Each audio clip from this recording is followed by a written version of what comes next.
جمعیت علماء اسلام فضل الرحمان group کے زیر اہتمام عمر فاروق مسجد سے تحفظ ختم نبوت و عظمت صحابہ موٹر سائیکل ریلی نکالی گئی۔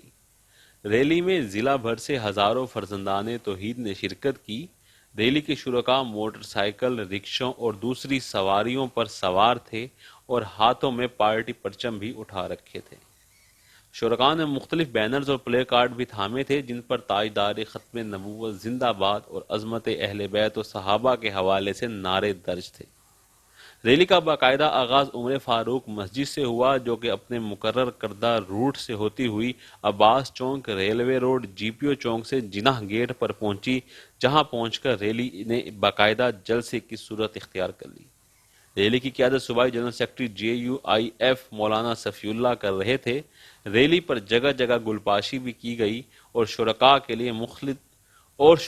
لیے مختلف مقامات پر پانی کی سبیلیں بھی لگائی گئی تھیں۔ ریلی میں پی ڈی ایم کی حلیف جماعتوں کے مقامی رہنماؤں نے بھی شرکت کی۔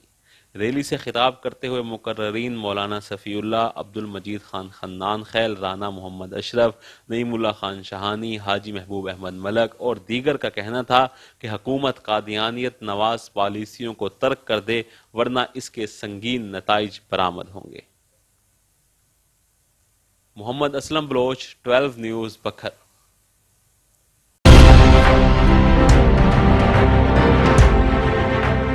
ٹویلو نیوز خبر سے